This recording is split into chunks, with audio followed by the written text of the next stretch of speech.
Semua sekali 795 kontraktor. Hilang akal ke?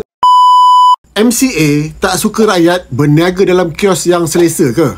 Atau lebih suka tengok penjaja duduk berniaga tepi jalan, bawah panas, hujan, penuh risiko? Dan kononnya ini projek kroni ngah komeng. Pakai otak sikit lah. MCA sengaja nak kelirukan rakyat. KPKT hanya berikan peruntukan, tapi yang melantik kontraktor adalah PPT. Yang sediakan tapak adalah PPT. 349 kontraktor terlibat untuk MyKios 1.0. 446 kontraktor untuk MyKios 2.0. Semua sekali 795 kontraktor.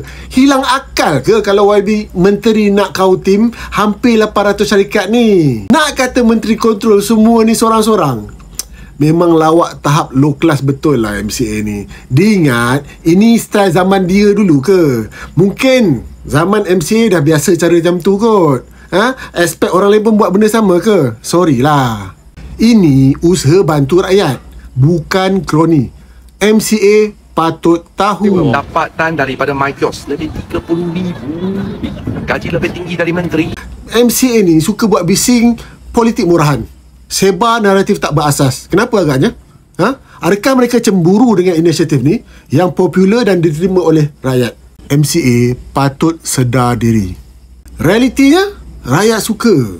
MyKios 1.0 84% kadar pengisian. MyKios 2.0 yang baru 4 bulan ni 60% kadar pengisian. Ini bukti. Tapi MCA sakit hati. Kenapa? Daripada jadi duri dalam daging, lebih baik MCA jadi pembangkang sepenuh masa. Bolehlah sama-sama masuk sungai macam PAS. MyKios, usaha kerajaan, manfaat untuk rakyat. MCA, cakap kosong, hasut sana sini. Eloklah sedar diri. Keluar je dari kerajaan perpaduan. Ada pun tak menambah.